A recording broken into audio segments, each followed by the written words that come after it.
Well, we'll see how this goes. That's a great positive way of starting a podcast. Maybe that should be the name of the. Maybe that should be the new name of the podcast. We'll see how this goes. All right. Item number one. I was watching porn last night. Typical Wednesday, and I happened upon a porn that had a laugh track on it, and. First of all, I guess I didn't know that this was a thing. I didn't know that there were people out there who went, I'm really into this porn, but it's just not for camera enough for me. It's just not, it's too depressing. There's too much drama here. Where's the levity? Where is the levity? And as I watched it, I think the other thing that was irritating was that, frankly, it wasn't the laughs were not in the right place. So I'm starting to pay attention to that. I'm also thinking, like, if this... Well, the other thing, too, by the way, I'm assuming it was a laugh track. It could have been a live studio audience. I mean, it didn't seem like it, but I could be wrong. It could have been a live studio audience. In which case, I really wish I could have played that audience, because I think they were really laughing at anything. Really. What they were laughing, there was not a lot of joke structure at what they were laughing at. That's my point. I just didn't think that was... For me, I've never felt the need to laugh while... pleasuring myself. I've never they're two different kinds of pleasure for me. It's kind of like the same thing as eating kale and cake right at the same time. You do one, you have to deal with one, and then you do the other one, but not at the same time. It seems kind of, I don't know, counterproductive in a way. And then I find it, the more I think about it, I find it depressing, because, say what you will about whoever wrote the porno, at least, they're getting their comedy writing career is way better than mine. So that happened. That was a thing. I was also reading about how a girl, I think a 12-year-old girl or a 13-year-old girl, baked cookies using the ashes of her dead grandmother and served them to her friends at school.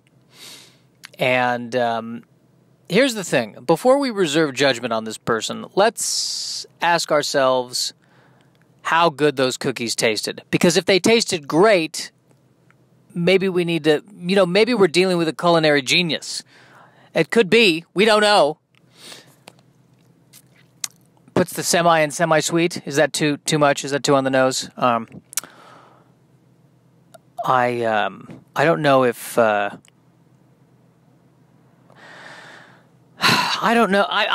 There's two possibilities here. I mean, either she was doing this out of hatred for someone, either the grandmother or the other girls at school, or both.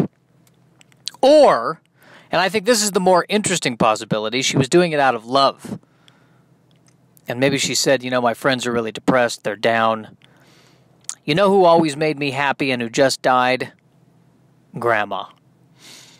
And since I don't know how science works, maybe if they eat Grandma, they'll feel better. I'd like to think that that's what was going through her mind. And you know what? Good intentions. There's something to be said there. The interesting thing about that article is that the police were trying to figure out whether or not any laws were broken. And here, by the way, listen, good for her for recycling.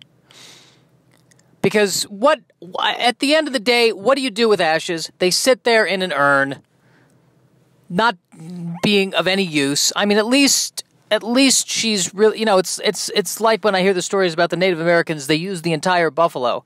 She's, if anything, she is really going green. Really going green. So that happened as well.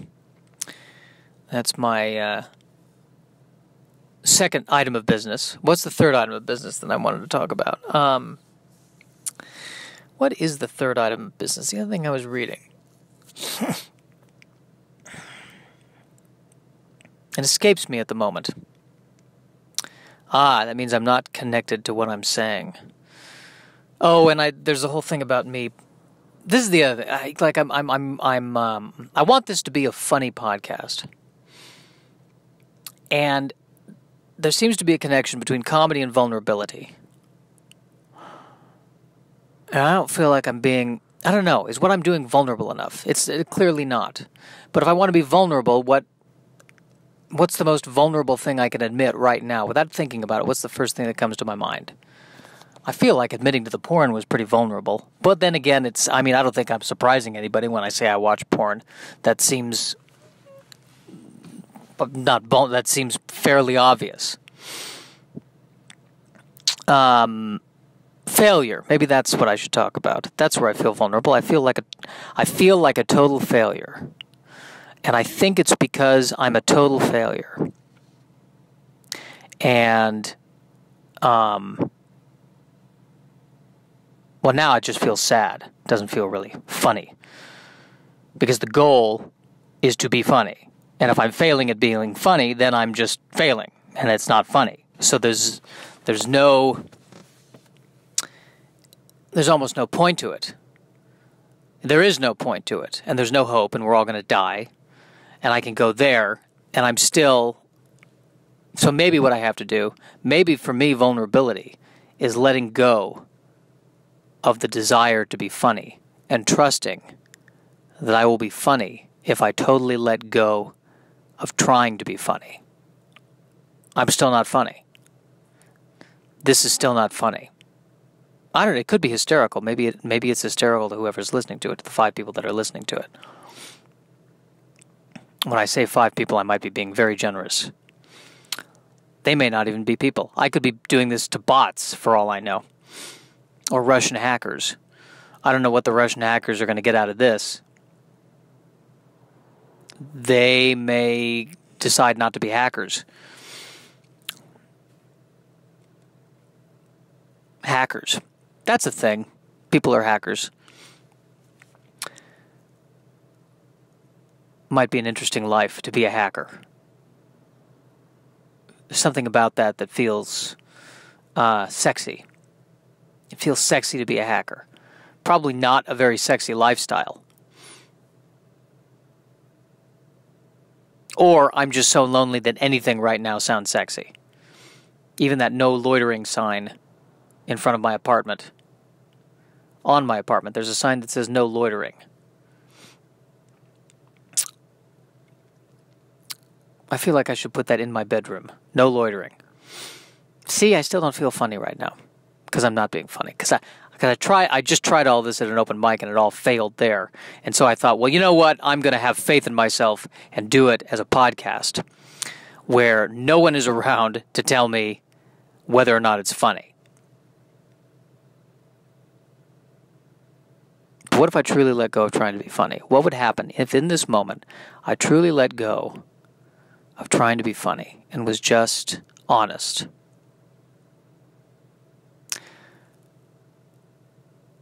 I hate my life. I want to be successful and respected by my peers. And I feel like none of that is happening. And I'm lonely, and I'm single, and I'm miserable. And I don't feel like there's any conceivable hope of me getting anything that I want. And I feel like a total, absolute failure.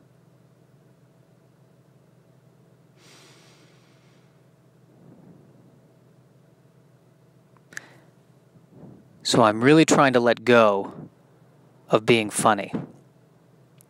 And I'm saying to myself, if I really let go of being funny, the comedy will come to me. I will immediately think of that really funny thing to say. And it's not coming! And that's my biggest fear, is that I'm just not funny. That I just keep going up there and that people are laughing, if and when they do laugh, more because out of pity.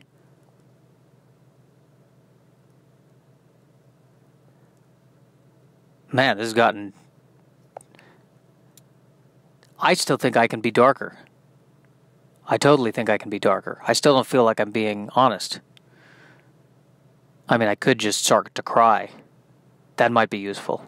Maybe I have to get that depressing. Now, it'd suck if I had to get that depressing to be funny. But that's why, I mean, the whole purpose of when I started the podcast was... This podcast was I'm trying to talk about things that I find funny, but I don't know, because it's a podcast, if... And by saying I don't know because there's not anyone else in the room with me. Even though I was just trying this in the room with me, and it didn't work. But then when I was doing it to my mother, before the open mic, I did it to my mother, and she thought it was funny. So I'm very confused. I don't know whether or not this is funny. It doesn't feel funny to me right now. I'm in that post, I just got off the stage and bombed kind of place where I feel horrible and like I'm worthless. I hate this point. I hate feeling this way. Yeah, but I just feel totally worthless, and I feel no hope. And now I'm going in circles. If anyone is still listening to this podcast at this point, that's impressive. I got to say, I'm very... Oh, I can... And the other thing, too, that's happening is that I'm still trying to be funny. I can feel it in my voice. I can feel like I'm doing the comedian voice that I've developed, that I need to let go of that and just talk and just be real. The only problem with that is that real is not funny. But maybe what I have to do first is I have to be honest with myself before I can be funny. And honestly, I don't feel funny right now. I heard that there was a teacher I had, and that he's terminally ill. He was a really good teacher. And I heard that he's terminally ill, and I feel sad. There was one time where he kind of yelled at me, and that bothered me that he yelled at me, but it was probably out of a desire to help me. I would hope it was out of desire to help me. I mean, unless it was just, I was the one that finally drove him over the edge. That was 20 years ago, so I don't think I'm the one that is causing that. I think he's just, his time has come, and now he's shuffling off this mortal coil. He's a Shakespeare teacher, so I think he would appreciate that line. Or he wouldn't. He'd be very annoyed. I feel like he would really be annoyed with this. He would not like this podcast. He would not like it at all. I don't know. Let's be honest. Would he like it? Maybe one or two bits and pieces. I don't think he'd like. No, he wouldn't like it. He wouldn't like it. Fuck. And I just said the F word, and I'm trying to make the... Well, what am I doing? I'm talking about porn. It's not going to be a clean podcast, let's be honest. So... But the fact that he's terminally ill, they're saying, and then I'm asking myself, I wonder what it is. Because for some reason I always have to know why someone died, what killed them. I don't know what knowing why or knowing the cause is going to do. I think if I know what the cause is, maybe I think to myself, well, maybe if I know, maybe I can prevent it if I know what happened. And I can't, because we're all going to die. And that's... This pot, I feel like it just keeps getting worse and worse. Because I'm not being vulnerable, I'm not being honest. I'm really angry right now. And I think underneath that I'm really scared that I'm just not good.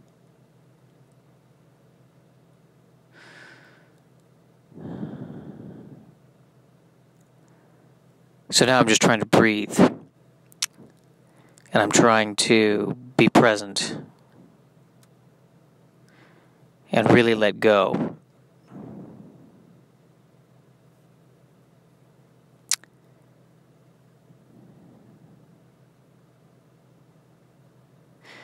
Nicole Kidman was talking about how she thinks that because she was with Tom Cruise, she was protected from a lot of the sexual harassment. And that makes sense to me, because Tom Cruise, also a Scientologist, I would imagine you don't want to mess with the Scientologists. I imagine that they are... Yeah, you don't want to screw with Scientologists. That would be my guess. I don't think they've killed people. I mean, I've heard... I've heard all the stories about them. I don't think it's fair, though, for people to judge Scientology any more than any other religion. Because anyone who says, oh, well, that's a weird religion, who believes in any religion, no religion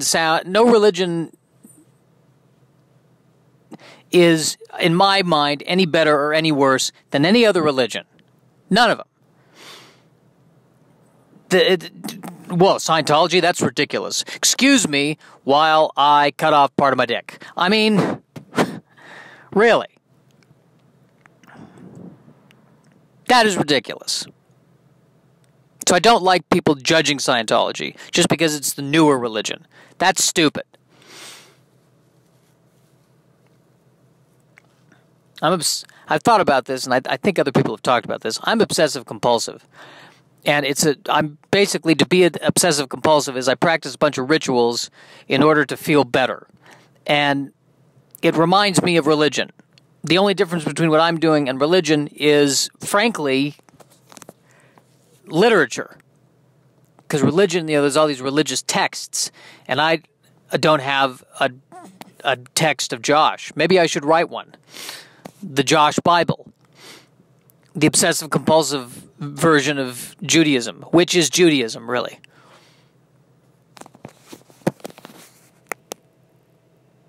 That's the end of the podcast.